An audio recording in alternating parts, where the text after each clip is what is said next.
Last of the collection is Birth by Sleep. Robbie, I'm still waiting on your video, by the way. I bet, bro. I don't want to make this video because it's me just shitting on the game, but sure. Where do I even begin? Birth by Sleep is one of two Kingdom Hearts games that came out in 2010 and is the worst of the two, I feel. Yes, I think Recoded is the better game. Yes, I think Recoded is heavily underrated, but that's not this video. Birth by Sleep is a game I first played in like 2014, and how I played it was through emulation on mobile devices. I'm not kidding. It was one of the last KH games that I hadn't played. I didn't have a PSP, so I was forced to play it that way. Although I never finished it because 2.5 came out that very year, and I saved up for it and bought it in 2015, and finally played it in full. The reason why I titled this video Kingdom Hearts Birth by Sleep is frustrating is because I feel so conflicted about the game. On one hand, I have really fond memories of playing the game on the PS3 back in 2015, just fucking around, grinding while watching TV shows, etc. But on the other hand, I have so many issues with the core story and the game design. That's what makes it frustrating to me, a heavily nostalgic game to me, like all KH games, sure, but also the fact that it just isn't that good of a game. I'm gonna begin with the story and characters. This game has my least favorite writing in the franchise, right next to Dream Drop Distance and Recoded. I just find it also boring and uninteresting. The end was pretty cool, I guess, but the secret cutscene for KH2 Final Mix that showcased that final fight is so much better. Like, bro, seeing that shit back as a kid on YouTube and even now, it goes so hard. Everything about it, from the tone and music to the amazing animation and storytelling, without a single word uttered, it's just way better than BBS's story in its entirety. Sorry, it had to be said. Basically, the story can be summed up as a tragic story of three friends where things go wrong, and everyone is depressed by the end. Yeah, I've never heard of that one before. Seriously though, this is literally just 358 over 2 days story, but horrible. The story makes me want to bash my brains in because I find it so uninteresting compared to a lot of the other games in the franchise. There are hints of interesting storylines like Aqua roaming a wasteland of darkness and a personification of Terra's lingering will that wants to take revenge on Xehanort. But all of this is at the very end of the game, and it's so sad because it could have been so much better. The idea of three separate character storylines and arcs that intertwine throughout is such a cool concept, but it's executed so poorly in this game, and that mainly has to do with the writing of the characters.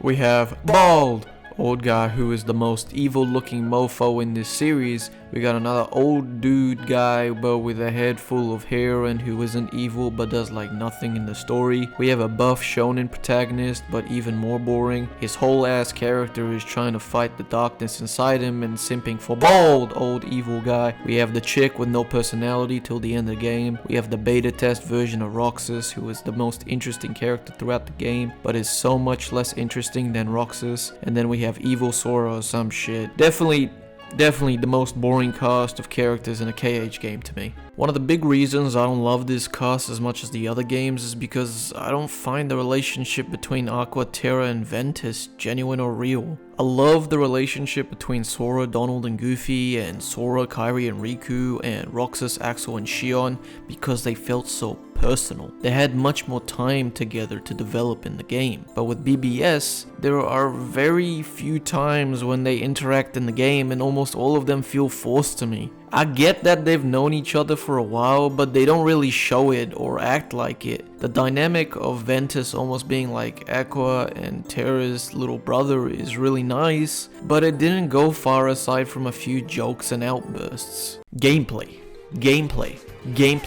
Yeah. Time to talk about the gameplay. It's not good. Yeah, my bad for hyping you up. I'm not a big fan of what BBS has to offer in terms of gameplay. While it can be fun at times, it falls flat in comparison to the other games in the franchise. I still prefer it over Rechain of Memories and probably even 358 over 2 days, but not by much. The command deck is the reason why. Now, I'm not here to whinge about command deck bad, cause I do enjoy it a lot in Recoded, as I've mentioned before. The problem here is how it was utilized and executed in this specific game, and of course DDD, but I'll save the DDD argument for when I review the game. But yeah, the idea of fusing skills and having a little deck to use is a really neat concept and can make for some addicting puzzle gameplay. But shit, man. But my issue is the output and the execution of it, as I've mentioned before. Some of the commands are straight up broken. Thunder Surge and the Mind abilities come to mind. And while certain commands take more than one slot, all the best ones take up only one slot. Like, who on the Osaka team thought that was a good idea? How does it make any sense? You can just fill your deck with overpowered commands and speed through the game, and you may be asking, but what about the cooldown for the commands? Well, since you have like 8 commands, by the time you're done with them, the first one you used will have been good to go. So yeah, it's just kinda a bit broken. Haste abilities only add to this problem, lowering the cooldown of abilities. What doesn't help is how there's no real connection or flow between using commands and attacking. There's always a pause between them, making combos super unsatisfying and adding to the staleness of the combat. You know what else doesn't help? D-links and shot locks having a similar problem. The new concepts that came with this game, mainly shot locks since D-links are basically summons. And again, in concept, very cool idea, but in execution, not so much. The way it's embedded into the combat system is so boring. You just can't use them in your combos since you have to be standing around while doing shot locks. This also adds to the staleness of the combat. Like, how funny is it just having this dude standing there doing nothing while you're charging up and aiming this thing? Like, look at this shit, look at him. There's some mini games or some shit in this game, like the ever great command board, the most infuriating mini game ever made, somehow even more rigged than playing Monopoly with my white friend. All I gotta say is, fuck this thing, I hope it rots in hell. Fuck you. Fuck you. Bosses and stuff. They're doodoo. I don't remember ever having fun with any of them. Like, dog, look. I had more fun with bosses in Rechain of Memories and Dream Drop Distance. A majority of the bosses are easy as hell, and the ones that aren't are just stupidly designed, man. Vanitas comes to mind. My man's just disappearing every time you hit him a few times, and then you gotta shot lock him and gotta do that again and again and again and again and again. It's such a boring and tedious boss fight, and I wouldn't even know if I want to get into Mysterious Figure. Might be one of the worst bosses I've faced in an action game. Sick music though, which reminds me. Music. It's really good. Can you believe it? Can you believe don't have a jacuzzi? This is when Yoko Shimomura started going nuts with string instruments, mainly violins, and they add so much more depth to the worlds and cutscenes. Actually, they add the only depth in the cutscenes. Tracks like Tears of Light, Ventus's theme, and Aqua's theme are filled with emotion. Tracks like Keyblade Graveyard Horizon and Night in a Dark Dream are chock full of atmosphere. And of course we got the bangers like Dark Impetus and Forza del Taco. Super great stuff as always.